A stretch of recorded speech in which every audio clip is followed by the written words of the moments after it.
What up, YouTube? It is your boy, Murder Mystery with Joey, and we are back at you with another one. Today we are jumping into the Lost Colony, or otherwise known as the Roanoke Colony. The Roanoke Colony was an attempt by Sir Walter Raleigh to find the first permanent English settlement in North America. The colony was founded in 1585. When it was revisited by a ship in 1590, 5 years later, the colonists had inexplicably disappeared.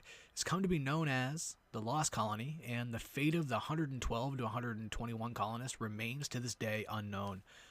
The Roanoke Colony was founded by Governor Ralph Lane in 1585 on Roanoke Island in present-day Dare County, North Carolina. Lane's colony was troubled by a lack of supplies and poor relations with some of the local Native American tribes.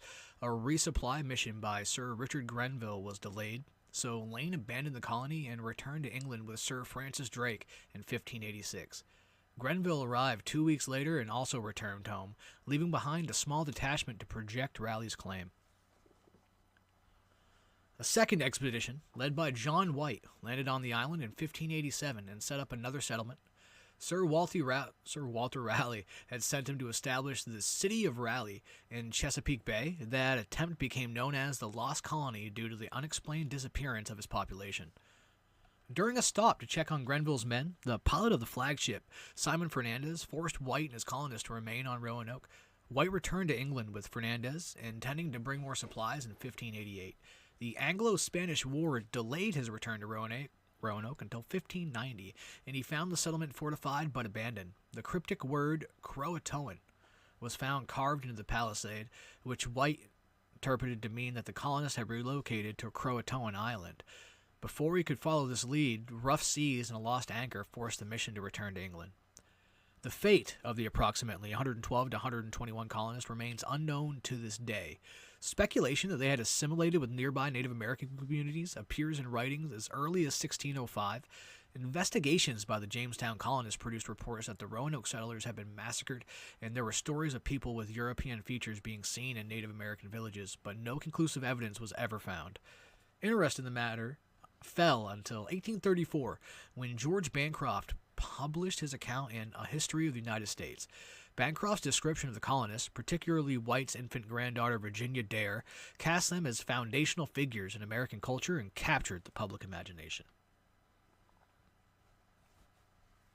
The Outer Banks were explored in 1524 by Giovanni di Verrazzano, who mistook Pamlico Sound for the Pacific Ocean and concluded that Barrier Islands were an isthmus.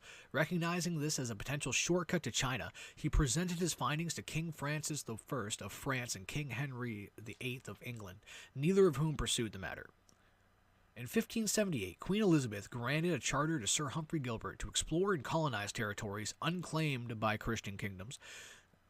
Gilbert had helped to crush the first of the Desmond rebellions in Ireland's Munster province in the early 1570s. The term of the charter granted by the Queen were vague, although Gilbert understood it to give him rights to all territory in the New World north of Spanish Florida. Led by Gilbert, the English briefly claimed St. John's, Newfoundland in 1583 as the first English territory in North America at the royal prerogative of Queen Elizabeth I, but Gilbert was lost at sea on his return journey to England. Mystery starting it out. Following Gilbert's death in 1583, Queen Elizabeth divided the charter between his brother Adrian Gilbert and his half-brother Sir Walter Raleigh. Adrian's charter gave him the patent on Newfoundland and all points north, where geographers expected to eventually find a long-sought northwest passage to Asia. Raleigh was awarded the lands to the south, though much of it was already claimed by Spain. Richard Hakluyt, however, had by this time taken notice of Verrazano's isthmus, located within Raleigh's claim, and was campaigning for England to capitalize on the opportunity. Raleigh's charter, issued on March 25, 1584, specified that he needed to establish a colony by 1591 or lose his right to colonization. He was to discover, search, find out, and view such remote heathen and barbarous lands, countries, and territories to have, hold, occupy, and enjoy. It was expected that Raleigh would establish a base from which to send privateers on raids against the treasure fleets of Spain.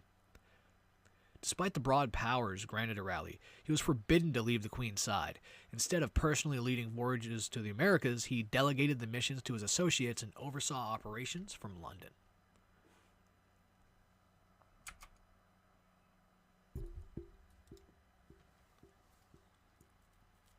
Raleigh quickly arranged an expedition to explore this claim. It departed England on April 27, 1584.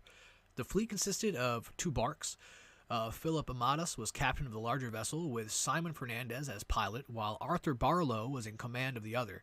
There are indications that Thomas Harriot and John White may have participated in the voyage, but no records survive which directly confirm their involvement within. The expedition employed by a standard route for transatlantic voyages, sailing south to catch trade winds, which carried them westward to the West Indies, where they collected fresh water. The 2 ships then sailed north until July 4th, when they sighted land at what is now called Cape Fear.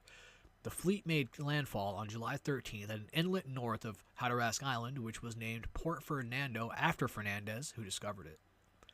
The Native Americans in the region had likely encountered or at least observed Europeans from previous expeditions.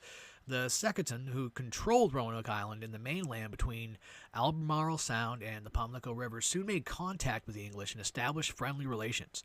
The Secretan chieftain, Wingina, had recently been injured in a war with the Pamlico, so his brother, Gran Jaramillo, represented the tribe in his place. Upon their return to England in the autumn of 1584, Amadas and Barlow spoke highly of the tribe's hospitality and the strategic location of Roanoke. They brought back 2 natives, Wanchese, a Secretan, and Manteo, a Croatan, whose mother was the chieftain of Croatan Island. The expedition's reports described the religion as a pleasant and bountiful land, alluding to the Golden Age and the Garden of Eden, although these accounts may have been embellished by Raleigh. Queen Elizabeth was impressed with the results of Raleigh's expedition. In 1585, during a ceremony to knight Raleigh, she proclaimed the land granted to him Virginia and proclaimed him Knight Lord and Governor of Virginia. Sir Walter Raleigh proceeded to seek investors to fund a colony. For the first colony in Virginia, Raleigh planned a largely military operation focused on the exploration and valuation of natural resources. This intended number of colonists was 69, but approximately 600 men were sent in the voyage, with about half intended to remain at the colony, to be followed by a second wave later. Ralph Lane was appointed governor of the colony, and Philip Amadas would serve as the admiral, although the fleet commander, Sir Richard Grenville, led the overall mission. Civilian attendants included Joachim Gans, a metallurgist, Thomas Harriot, a scientist, and John White, who was an artist. Manteo and Wanchese, returning home from their visit to England, were also passengers on the voyage. The fleet consisted of 7 ships: the galleass Tiger, the flyboat Roebuck, the Red Lion, Elizabeth, Dorothy, and 2 small pinnaces. What was that? On April 9th, 1585, the fleet departed Plymouth, heading south through the Bay of Biscay. A severe storm off the coast of Portugal separated Tiger from the rest of the fleet and sank one of the pinnaces. Fortunately, Fernandez had a plan for such an occurrence, wherein the ships would meet up at the Musquetal on the south coast of Puerto Rico. Proceeding alone, Tiger made good speed for the Caribbean, arriving at the rendezvous point on May 11th ahead of other ships. While awaiting the fleet, Grenville established a base camp, where his crew could rest and defend themselves from Spanish forces. Lane's men then used the opportunity as practice for building the fortifications that would be needed at the new colony. The crew had also set up about replacing the lost pinnace, forging nails and sawing local lumber to construct a new ship. Elizabeth arrived on May 19th, shortly after the completion of the fort and the pinnace.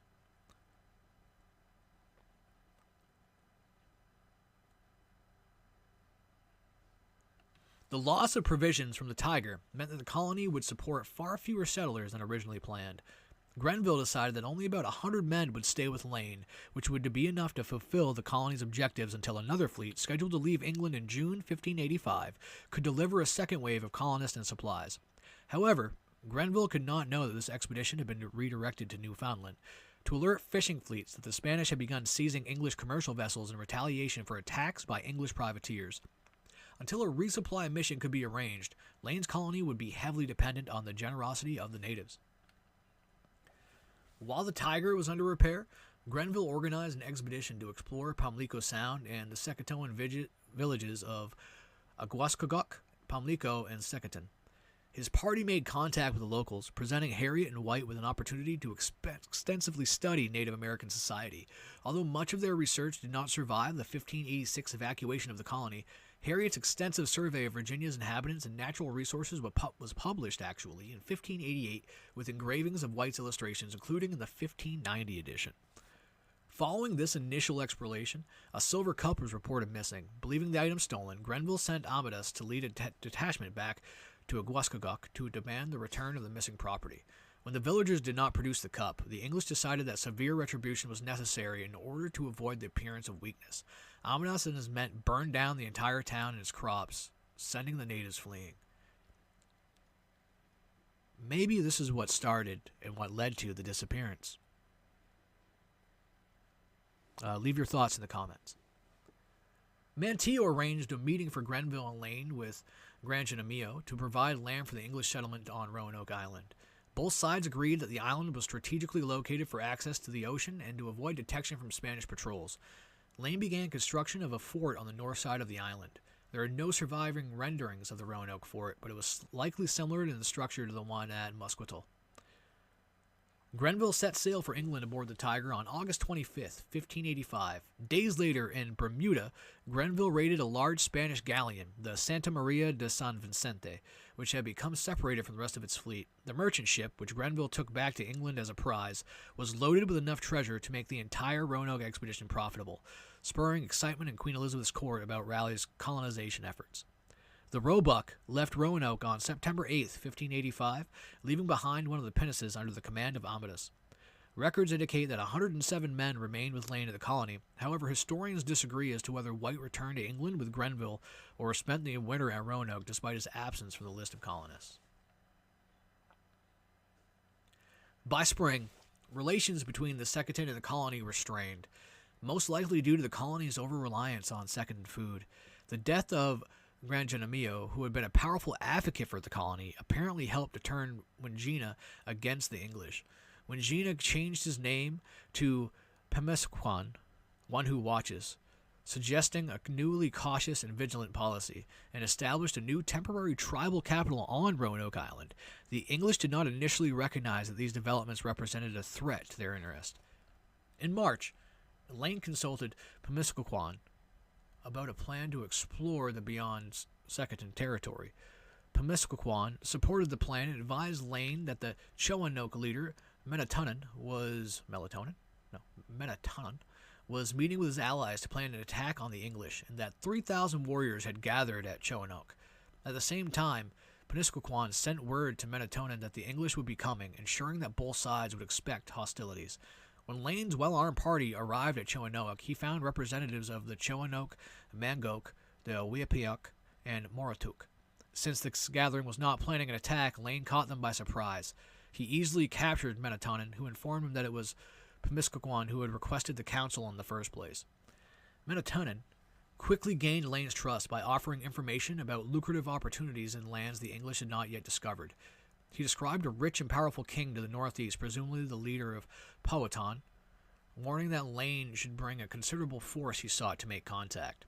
Menatonon also corroborated rumors Lane had heard about a sea just beyond the head of the Roanoke River, apparently confirming English hopes of finding access to the Pacific Ocean. The chief's son, Sakiko, described a place to the west called Shawnee's Tamawatan, rich in a valuable metal which Lane thought could be copper or perhaps even gold. Based on this information, Lane envisioned a detailed plan in which his forces would divide into two groups, one traveling north up the Chowan River, the other along the Atlantic coast, to resettle at Chesapeake Bay.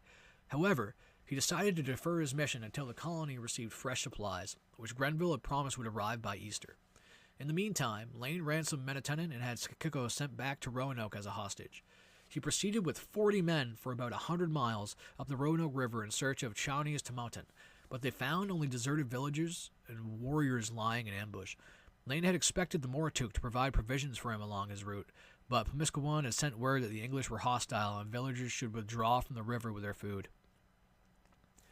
Lane had his party return to the colony shortly after Easter, half-starved and empty-handed. During their absence, rumors had spread that they had been killed, and Pemesquan had been preparing to withdraw the Second from Roanoke Island and leave the colony to starve. There was no sign of Grenville's resupply fleet, which had not yet even left England. According to Lane, Pemiskwan was so surprised that Lane returned alive from the Roanoke River mission that he reconsidered his plans.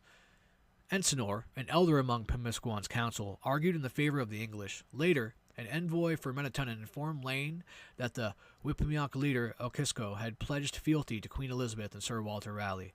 This shift in the balance of power in the region further deterred Pemiskwan from following through in his plans against the colony. He instead ordered his people to sow crops and build fishing weirs for the settlers.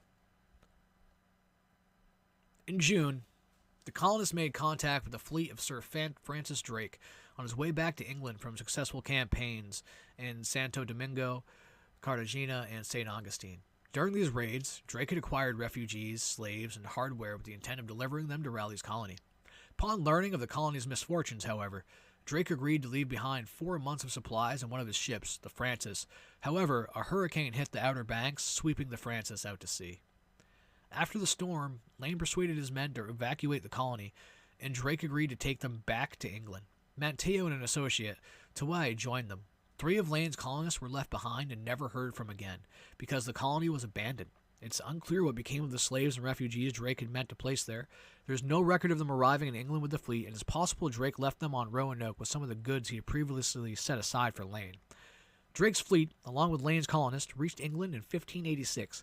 Upon arrival, the colonists introduced tobacco, maize, and potatoes to England. Despite the desertion of the Lane colony, Raleigh was persuaded to make another attempt by Hakluyt, Harriet, and White.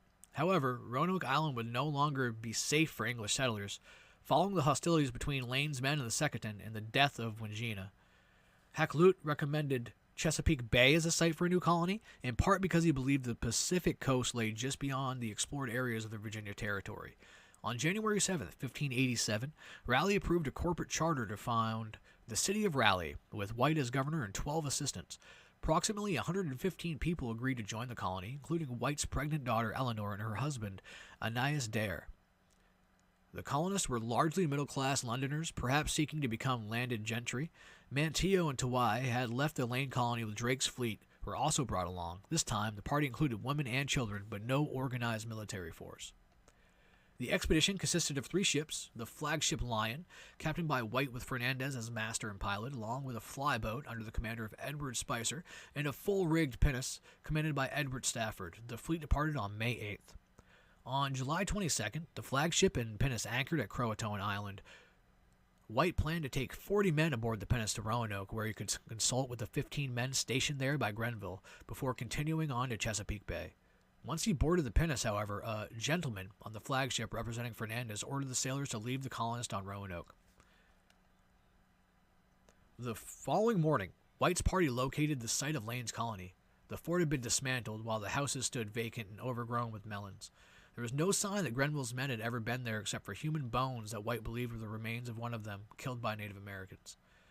Following the arrival of the flyboat on July 25th, all the colonists disembarked. Shortly thereafter, colonist George Howe was killed by a native while searching alone for crabs in Albemarle Sound. White dispatched Stafford to reestablish relations with the Croatan. With the help of Manteo, the Croatan described how a coalition of mainland tribes, led by Wanchese, had attacked Grenville's detachment. The colonists attempted to negotiate a truce through the Croatan, but received no response. On August 9th, White led a preemptive strike on Desamonquipunk, but the enemy, fearing reprisal for the death of Howe, had withdrawn from the village, and the English accidentally attacked Croatan looters. Manteo again smoothed relations between the colonists and the Croatan. For his service to the colony, Manteo was baptized and named Lord of Roanoke and Desamonquipunk. On August 18, 1587, Eleanor Dare gave birth to a daughter, christened Virginia, in honor of being the first Christian born in Virginia. Records indicate Marguerite Harvey gave birth shortly thereafter, although nothing else is known about her child. By the time the fleet was preparing to return to England, the colonists had decided to relocate 50 miles up the Albemarle Sound. The colonists persuaded Governor White to return to England to explain the colony's desperate situation and ask for help. White reluctantly agreed and departed with the fleet on August 27, 1587.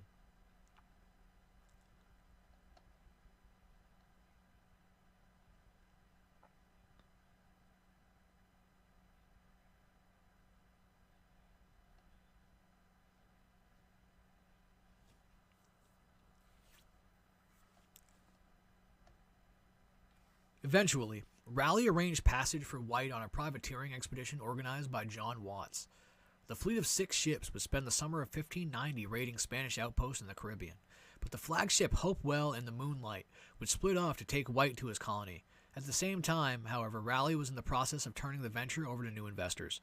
Hopewell and Moonlight anchored at Croatan Island on August 12th, but there is no indication that White used the time to contact the Croatan for information. On the evening of August 15th, while anchored at the north end of Croatan Island, the crew sighted plumes of smoke on Roanoke Island. The following morning, they investigated another column of smoke on the southern end of Croatan, but found nothing. White's landing party spent the next 2 days attempting to cross Pamlico Sound with considerable difficulty and loss of life. On August 17th, they sighted a fire on the north end of Roanoke and rowed towards it, but they reached the island after nightfall and decided not to risk coming ashore. The man spent the night in their anchored boats, singing English songs in hopes that the colonists would hear. White and the others made landfall on the morning of August 18th, his granddaughter's 3rd birthday. The party found fresh tracks in the sand, but were not contacted by anyone. They also discovered the letters Crow carved into a tree. Upon reaching the site of the colony, White noted the area had been fortified with a palisade. Near the entrance of the fencing, the word Croatoan was carved in one of the posts. White was certain these 2 inscriptions meant that the colonists had peacefully relocated to Croatoan Island since they had agreed in 1587 that the colonists would leave a secret token indicating their destination or a cross pate as a duress code.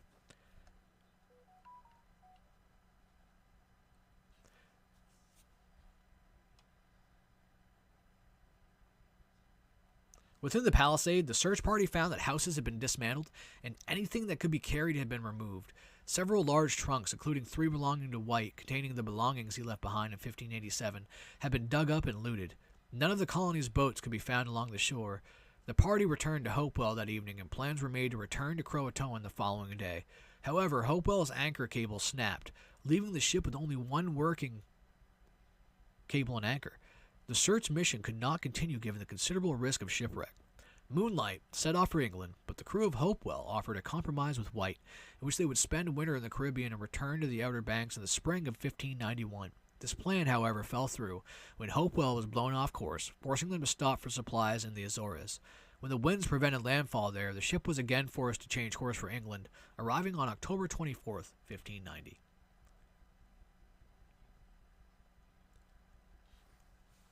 Although White failed to locate his colonists in 1590, his report suggested they had simply relocated and might yet be found alive. However, it served Raleigh's purposes to keep the matter in doubt. So long as the settlers could not be proven dead, he could legally maintain his claim on Virginia. Nevertheless, a 1594 petition was made to declare Aeneas Dare legally dead so that his son John Dare could inherit his estate. The petition was granted in 1597. During Raleigh's first transatlantic voyage in 1595, he claimed to be in search of his lost colonists, although he later admitted this was misinformation to cover his search for El Dorado. On the return voyage, he sailed past the Outer Banks and later claimed that weather had prevented him from landing. I don't know. Raleigh later sought to enforce his monopoly in Virginia based on the potential survival of the Roanoke colonists. When the price of sassafras skyrocketed, he funded a 1602 mission to the Outer Banks, which the stated goal of resuming the search. Led by Samuel Mace, this expedition differed from previous voyages in that Raleigh bought his own ship and guaranteed the sailors' wages so they would not be distracted by privateering. However, the ship's itinerary and manifest indicate that Raleigh's top priority was harvesting sassafras far south of the Croatoan Island. By the time Mace approached Hatteras, bad weather prevented them from lingering in the area. In 1603, Raleigh was implicated in the main plot and arrested for treason against King James, effectively ending his Virginia charter. There was one final expedition in 1603 led by Bartholomew Gilbert with the intention of finding the Roanoke colonists. Their intended destination was Chesapeake Bay, but bad weather forced them to land in an unspecified location near there. The landing team, including Gilbert himself, was killed by a group of Native Americans for unknown reasons on July 29th. The remaining crew were forced to return to England empty-handed.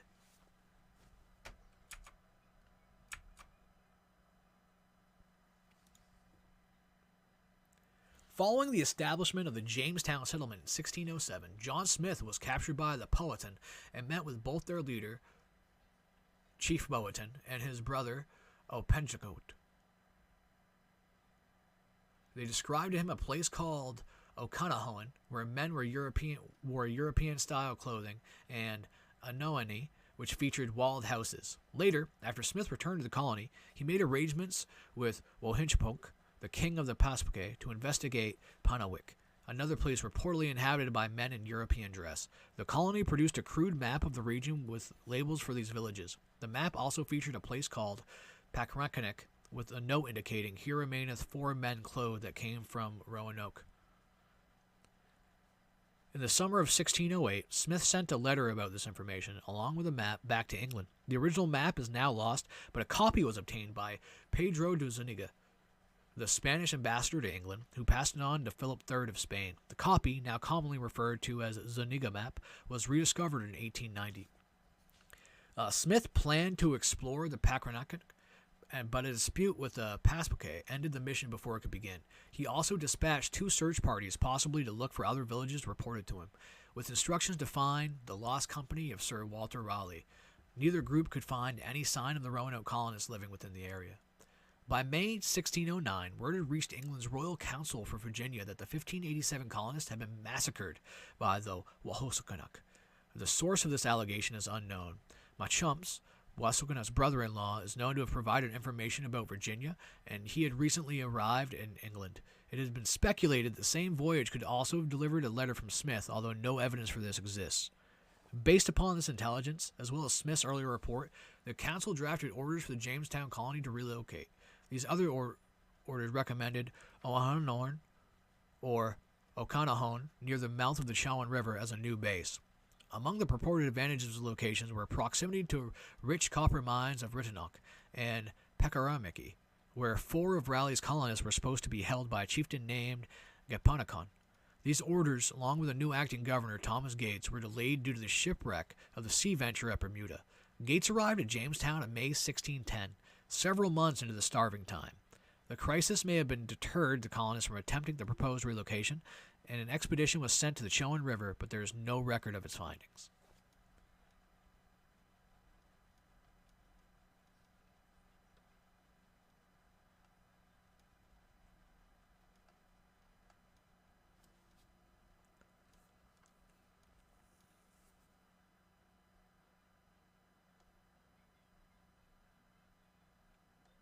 William Strachey arrived in Jamestown along with Gates and Machumps in May 1610. By 1612, he returned to England, where he wrote the History of Travail into Virginia Britannia, an overview of the Virginia territory. He described Pekaramikik, Ochenahoan, Anoke, and Ritano in a manner consistent with Smith's map and the Virginia Council's order to Gates. However, Strachey introduced additional details about the slaughter at Roanoke. Strachey suggests that the lost colonists had spent 20 years living peacefully with the tribe beyond Powhatan territory. Wahunchinook, he claimed, carried out the unprovoked attack at the recommendation of his priests shortly before the arrival of the Jamestown colonists. Based on this account, 7 English, 4 men, 2 boys, and 1 woman survived the assault and fled up the Chowan River. They later came under the protection of a chieftain named Eanoko, for whom they beat copper at Ritano.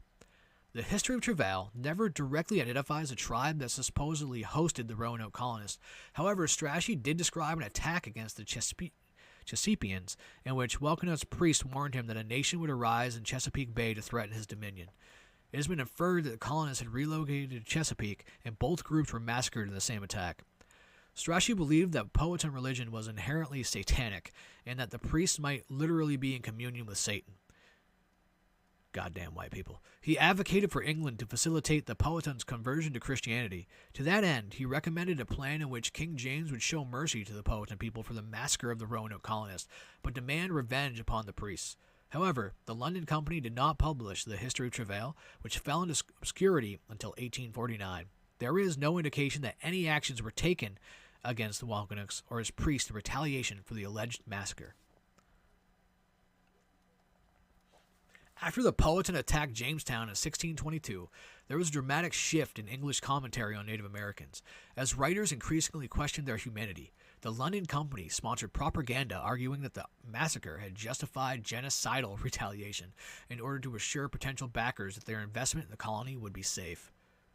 In this context, Samuel Purchas wrote Virginia's Verger in 1625, asserting England's right to possess and exploit its North American claim. He argued that the natives, as a race, had forfeited their right to the land through bloodshed, citing the 1586 ambush of Grenville's garrison, an alleged attack on whites colonists, and the 1622 Jamestown massacre. Purchas offered no evidence for his claim about the 1587 colony except to state Powhatan confessed to Captain Smith that he had been at their slaughter and had divers utensils of theirs to shew. It's possible Smith related the story of Wahunuka's confession to Purchas, as they are known to have spoken together. Smith's own writings, however, never mention that confession, leaving Purchas's claim to stand alone in what historian Helen Roundtree dismisses as an anti-Native American polemic. Even if taken at face value, the alleged confession is not persuasive, as Wahunuka might have invented the story in an attempt to intimidate Smith. The European artifacts allegedly offered as proof of a raid on the Roanoke colonies could just as easily have been obtained from other sources, such as the Ajakan. Sea traffic through Roanoke Island fell into decline in the 17th century, owing to the dangerous waters of their outer banks. In 1672, the inlet between Hatteras and Croatan Islands closed, and the resulting landmass became known as Hatteras Island. During John Lawson's 1701 to 1709 exploration of northern Carolina, he visited Hatteras Island and encountered the Hatteras people. Although there is evidence of European activity in the Outer Banks throughout the 17th century, Lawson was the first historian to investigate the region since White left in 1590. Lawson was impressed with the influence of English culture on the Hatteras. They reported that several of their ancestors had been white, and some of them had gray eyes, supporting this claim. Lawson theorized that members of the 1587 colony had assimilated into this community after they lost hope of regaining contact with England. While revisiting Roanoke Island itself, Lawson reported finding the remains of a fort as well as English coins, firearms, and a powder horn. Research into the disappearance of the 1587 colonists largely ended with Lawson's 1701 investigation. Renewed interest in the lost colony during the 19th century eventually led to a wide range of scholarly analysis.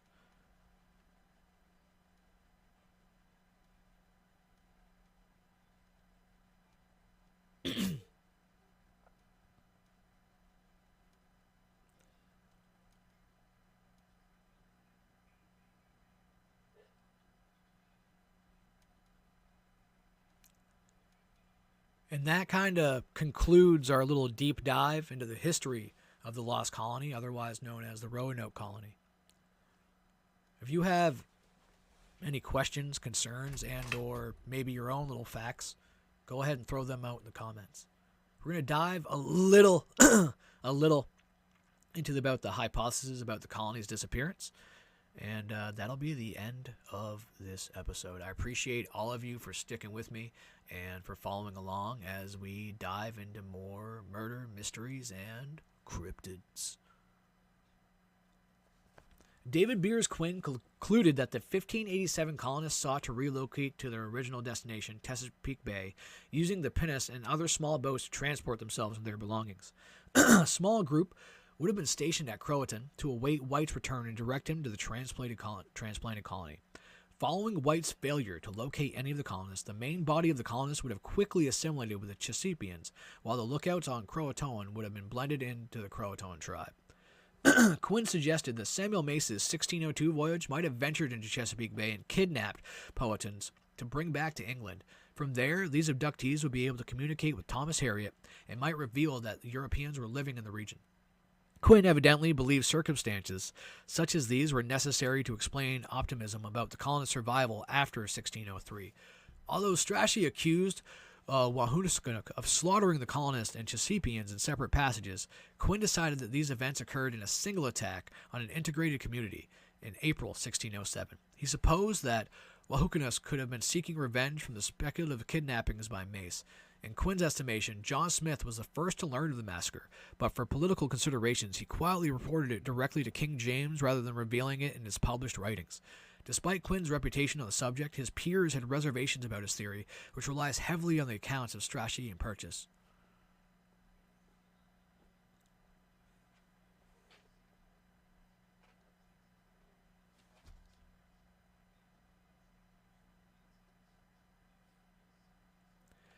The Cora tree In 2006, writer Scott Dawson proposed a southern live oak tree on Hatteras Island, which bears a faint inscription, Cora, and its bark might be connected to the lost colony. The Cora tree had already been the subject of local legends, most notably a story about a witch named Cora that was popularized in a 1989 book by Charles H. Wedby. Nevertheless, Dawson argued that the inscription might represent another message from the colonists, similar to the Croatoan inscription at Roanoke. If so, Cora might indicate that the colonists left Croatan Island to settle with the Corrie, also known as a Coronine, on the mainland near Lake Metamuskete.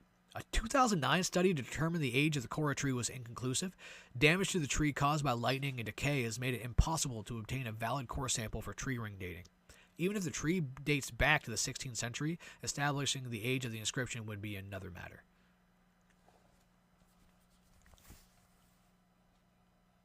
The Dare Stones.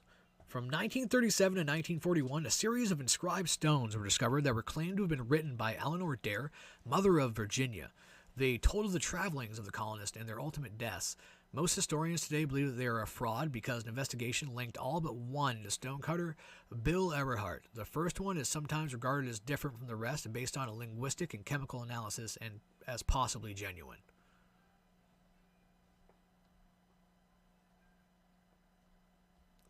And with that, that concludes our deep dive and analysis of the Roanoke, or otherwise known as the Lost Colony.